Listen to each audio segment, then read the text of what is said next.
నమస్తే రమగారు. నమస్తే జయ. రమగారు, నరదిష్టి, నరఘోష ఇలాంటి రకరకాల మాటలు వినిస్తూ ఉంటాము. పిల్లలకి తగిలిందని, ఇంటికి తగిలిందని, వ్యాపారానికి తగిలిందని, నాశనం అయిపోయామని, వాళ్ళ దిష్టే తగిలింది, వాళ్ళ కన్నే పడిందని ఇలా చాలా వింటాం కదా రమ్మగారు. నిజంగా దిష్టి ఉంటుందా? ఇప్పుడు పిల్లలకైతే ఏదో మంగళవారమనో ఆదివారమనో ఎండుమిరపకాయలు తిప్పేయటమో, ఉప్పో కోడిగుడ్డో ఇలా తిప్పి పడేస్తూ ఉంటారు. మరి సంస్థలకి జరిగితే నిజంగా ఒక మనిషి కన్నుకి అంత పవర్ ఉంటుందండి?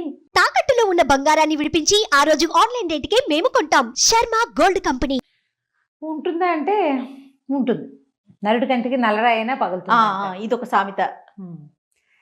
ఎలా ఉంటుందంటే జయ, మాటలకి చాలా పవర్ ఉంటుంది, చూపుకి చాలా పవర్ ఉంటుంది. మనం సాధారణంగా ఏం చేస్తాం, ఈ ప్రాణాయామాలు అవి చేసేటప్పుడు కాన్సన్ట్రేషన్ పెంచుకోవాలంటే ఒక గోడ మీద ఒక ఎర్రచుక్క పెట్టి దానికేసి చూస్తూ ఉండండి అని చెప్తాం. ఇది నేను చెప్పాను కూడా, ఇదివరకు చాలా మంది చెప్తుంటారు, పెద్దవాళ్ళంతా చెప్తారు. ఆ పెద్దవాళ్ళ దగ్గర విని నేను కూడా చెప్తుంటాను. ఆ చుక్కకేసి అట్లా చూస్తున్నాం అనుకో, మొదట అసలు సూది మన పొడిచినంత చిన్న చుక్క కాసేపటికి పెద్దది అవుతుంది, ఇంకా పెద్దదైపోతుంది, తర్వాత కళ్ళంతా నిండిపోతుంది. చుక్క అంతే కదా ఉంది, మన కళ్ళకి ఏమైనా పవర్ ఉందా? ఏం లేదు. చూడగా చూడగా ఏమవుతుంది, అది పెద్దదైపోతుంది. ఏదైనా చూసి ఎంత బాగుందో బాగుందని పదే ఇప్పుడు పిల్లల్ని ఎక్కడికైనా బజార్ తీసుకెళ్ళాం, నలుగురు మన ఫంక్షన్లకే తీసుకెళ్ళాము. అందరూ అబ్బో పిల్లాడు బాగున్నాడు భలే ముద్దుగా ఉన్నాడు, అబ్బో వీడు ఎంత యాక్టివ్, అట్లా 5-6 సార్లు 10 సార్లు అని అందరి కళ్ళు వాడు టింగ్ అని ఎగురుతున్నాడు అనుకో, అందరు వాడికేసి చూస్తుంటారు. ఓ 2-3 గంటల తర్వాత పిల్లాడు కింద పడతాడు, లేకపోతే వాడు ఏదో ఎందుకో నస మొదలు పెట్టి ఏడ్చుకుంటూ ఉంటాడు, కన్ను తగిలేసింది పిల్లాడికి. అందరూ చూస్తుండేసరికల్లా ప్రతి వాళ్ళ కాన్సన్ట్రేషను ఒక విషయం మీదకే వెళ్తే అక్కడ ఒక డిస్టర్బెన్స్ ఏర్పడుతుంది. మానవ శరీరాలకి చుట్టూతో ఒక ఆరా ఉంటుంది అంటారు. అవును, చుట్టూతో ఒక చిన్న కాంతి వలయం ఉంటుంది. ఈ వలయం దెబ్బతినిపోతుంది, దానివల్ల మనం దిష్టి తగిలింది అని చెప్తాం. ఇప్పుడు దాని నరదృష్టి.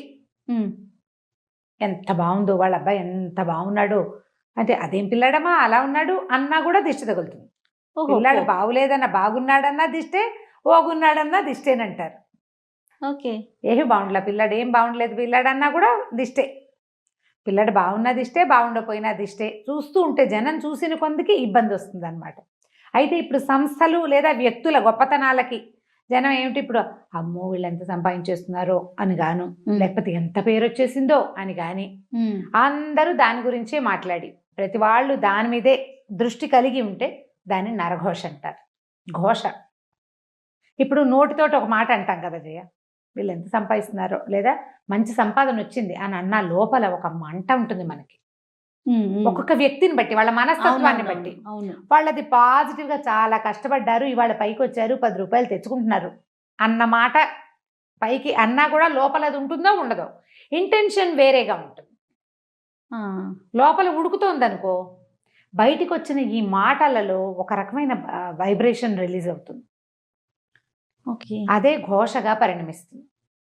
నీకు చూడు, చాలా super couple, super family, super పిల్లాడు, బ్రహ్మాండమైన చదువులు అన్నవాళ్ళు పుసుక్కిన అక్కడ ఏదో అయిపోతుంది. వాళ్ళు కొట్టుకు చచ్చిపోతారు. ఈ పిల్లాడు పరీక్ష రాసి రేపొద్దున IAS ఇంతే అనుకున్నవాడు యాక్సిడెంట్ అయ్యి అక్కడెక్కడో పడతాడు, లేకపోతే అక్కడికి వెళ్ళాక రాదు. కొంతమందికి ఫెయిల్ అయిపోతారు, లేదా అన్నీ బాగానే ఉంటాయి, అవేం ఫెయిల్ అవ్వవు. వీళ్ళకే ఏదో అనారోగ్యమో, చెప్పుకోలేని ఇబ్బందులు, వీళ్ళ సక్సెస్ అంతా అలాగే ఉంటుంది. కానీ వాళ్ళ జీవిత ప్రయాణం మహావిసగటగా మారిపోతుంది. రోజు ఏదో ఒక చిన్న ప్రాబ్లం తోటే ఉంటుంటారు వాళ్ళు. సక్సెస్ మాత్రం అదే రేట్లో ఉంటుంది.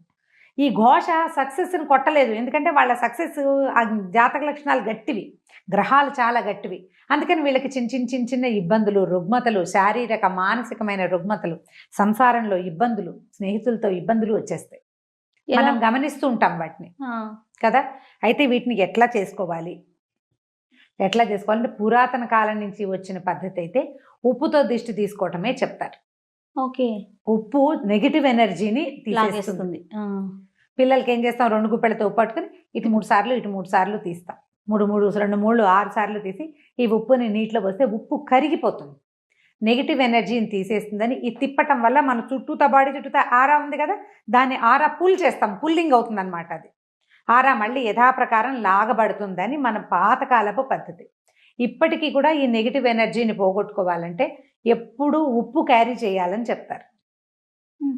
ఇళ్లల్లో మనం ఇంట్లోకి వెళ్తాం, ఈ మన హాల్లో కనపడే చోట రాళ్ల ఉప్పు ఒక కప్పులో పోసి పెట్టడం, నెల నెల మార్చేసుకోవాలి. బాత్రూముల్లో ఉప్పు పోసి పెట్టుకోవటం, బాత్రూంలో కూడా ఒక గ్లాస్ బౌల్లో ఉప్పు అని తెలియాలన్నమాట, అటు పెట్టుకోవటం. తర్వాత ఎక్కడి నుంచైనా బయటికి నుంచి వస్తే నీళ్ళల్లో కాస్త ఒక చిటికెడు ఉప్పు వేసుకొని, రాళ్ల ఉప్పు వేసుకొని స్నానం చేయటం 4 చెంబులు. ఇంకా అదే చెయ్యాలి. ఇంట్లో ఉప్పు, నీళ్ళలో ఉప్పేసి ఇల్లు తుడుచుకోవటం. నెగిటివ్ ఎనర్జీ తగ్గుతుంది దీంతో. తర్వాత ఎప్పుడు ఏదైనా ఒక భగవన్నామస్మరణని అలవాటు చేసుకోవాలి. అప్పుడు ఈ బయట నుంచి వచ్చే వైబ్రేషన్స్ని లోపల నుంచి వస్తున్న వైబ్రేషన్ ఫైట్ చేస్తుంది. సూపర్, బాగుంది కదా, చాలా బాగుందండి. ఏదో ఒక భగవన్నామస్మరణ మన ఫోన్లోనే ఏదైనా ఒక శ్లోకమో ఒక స్తోత్రమో రింగ్ టోన్ లాగా పెట్టుకోవడం, సినిమా పాటలు కాకుండా. మన ఫోన్లో అంటే ఇలాంటి పరిస్థితి ఉన్నవాళ్ళు గాయత్రి మంత్రం అని నేను చెప్పను, నేను దాన్ని అందరూ ప్రొనౌన్స్ చేయడం మీద పెద్దగా ఆసక్తి ఉండదు నాకు. సాధారణంగా ఏదో ఒక మంత్రం, ఒక భగవత్ సంబంధమైన భజన, ప్రార్థన, అవతల వాళ్ళు మన ఫోన్ రింగ్ చేయగానే ఆ ప్రార్థన వినపడాలి వాళ్ళకి. వాళ్ళలో ఏదైనా నెగిటివ్ ఇంటెన్షన్ ఉన్నా ఈ ప్రార్థన వాళ్ళకి తగ్గించేస్తుంది. బాగుంది. మనకు కూడా మనం ఇప్పుడు వాళ్ళకి అది వినపడుతుంది, మనకు వినపడేందుకు ఒకటి ఉంటుంది కదా రింగ్ టోన్, అది కూడా ఏదైనా అయితే ఇప్పుడు ఈ భగవన్నామస్మరణ పెట్టుకున్నాం అనుకోండి, అది మధ్యలో కట్ చేసినట్లు అవుతుంది మనం ఆన్ చేస్తే. అవునవును. అందుకని అది చెయ్యకూడదని చాలా మంది భావిస్తారు. 2 నామాలు పెట్టుకోండి, ఏవైనా పాటలాగా కాకపోయినా ఫుల్గా 2 నామాలు పెట్టుకుంటే అప్పుడు అవతల వాళ్ళకి అది వినపడుతుంది, మనకి ఇది వినిపిస్తుంది. 2 రింగ్స్ వచ్చేసాక మనం ఆన్ చేసినా పర్వాలేదు, స్తోత్రం కాదు కదా. అవునవును. ఆ నామం పూర్తయ్యాకే ఆన్ చేయండి ఫోను. లేదా సన్నటి తంబురా శబ్దం పెట్టుకోండి. వీటి వల్ల ఏమవుతుందంటే ఈ వైబ్రేషన్ వల్ల అది కొంచెం తగ్గుముఖం పడుతుంది. ఉప్పు ఎప్పుడు పనిచేస్తుంది. ఇప్పుడు సంస్థల్లో సమస్య వస్తుంది, సంస్థల్లో కూడా ఆకుపచ్చటి చెట్లు, మనం ఇప్పుడు బోల్డెన్ ఇండోర్ ప్లాంట్స్ వచ్చినాయి కదా, ఆకుపచ్చటి చెట్లు, ఉప్పు రాళ్ళు, ఈ 2 ఎప్పుడు మనుషులకి లోపలికి వచ్చిన వాళ్ళకి బయటికి వెళ్ళే వాళ్ళకి కనపడేలాగా పెట్టించుకోవాలి. ఓకే. ఈ 2 చాలా కంట్రోల్ చేస్తాయి. నేనైతే గ్రీనరీ చాలా ఇష్టం నాకు. ఇప్పుడు ఒక దాంట్లోకి వెళ్ళినా కూడా పచ్చదనం మనకి బుద్ధికి నెగిటివ్ ధోరణిని రానివ్వదు. అవును అవును. ఇది చాలా బాగుంటుంది కదా. అక్కడి నుంచి లోపలికి వెళ్ళంగానే పోస్టర్స్ అవి ఇవి పెడతారా, అవి బాగా మంచి ప్రకృతి వనాలని వేటినైనా పెట్టడం ఆ పోస్టర్లని. ఏవో బొమ్మలు కాకుండా గ్రీన్ పిక్చర్స్ ఇలాంటివి పెట్టుకుంటే అదంతా కూడా నెగిటివ్ ఎనర్జీని తగ్గిస్తుంది. ఉంటాయి, ఇది లేదు అని అనడానికైతే వీల్లేదు. దాని ఎఫెక్ట్ ఖచ్చితంగా ఎంతో కొంత పడుతుంది. నమ్మం అనుకున్నారు మీరు, మాని నేను నమ్ముతాను, నేను చేస్తా. ఇప్పుడు ఒక గ్లాసులో ఒక కప్పులో ఉప్పు పోసి పెట్టినంత మాత్రం ఏం నష్టం? అదే కదా. అంతేనా? మన ఇంట్లో 2 ఆకుపచ్చటి చెట్లు పెట్టుకుంటే మనకు లాభమే కానీ నష్టం లేదు కదా, మనకు మంచిదే కదా, గ్రీన్గా కనపడతాయి. అంతే. ఓ రాళ్ల ఉప్పు ఉంటుంది, ఓ వస్తువు అట్లా ఉంటుంది. ఎప్పుడు మనం షోపీసులు పెట్టుకోవట్లా బోల్డ్, ఇది కూడా పెట్టుకుందాము, ఏమైపోతుంది? ఇల్లు క్లీన్ అవుతుంది అనే సంగతి మనకు తెలిసిందే. చీమలు దోమలు కొంచెం తక్కువగా ఉంటాయి, చీమలు రావు పెద్దగా ఉప్పు పెట్టి తుడిస్తే. ఈ నెగిటివ్ ఎనర్జీ ఒకటి తగ్గిపోతుంది. ఇంట్లో ఏదైనా సరే చీకటి మూలల్లో చేరేటువంటి రకరకాల శక్తులు అవన్నీ బయటికి పోతాయి. చేసి చూడండి, ఒకవేళ మీకు ఇలాంటి అనుమానం ఉంటే కనుక చేసి చూడండి. ఇంకా ఏవో కొత్తవి చేయొద్దు, మన పురాతన కాలం నుంచి మన ఇళ్లలో తాతమ్మలు మామలు చేసే పద్ధతే. రైట్. ఇంకా పెద్ద పెద్దవి పెట్టద్దు, ఇంత మటుకు చేసుకుందాం, పనిచేస్తుంది బాగా. అది బాగుంది రమ్మ గారు, టిప్స్ మాత్రం చాలా బాగున్నాయి. అన్నిటికన్నా ఏదైనా భగవన్ నామస్మరణ అన్నారు చూడండి, అద్భుతం. అది మనకి మనం చేసుకోవటం అంతే. ఎట్లా ఇప్పుడు కూర్చుంటున్నావు, రామా అని కూర్చోటం, లేస్తావు కృష్ణ అనిలే.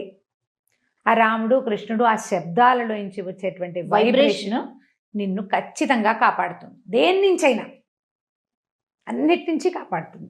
అలవర్చుకోండి, కనీసం వాళ్ళు మనని వదిలిపెట్టకుండా ఉంటారు. ఖచ్చితంగా రమ్మగారు.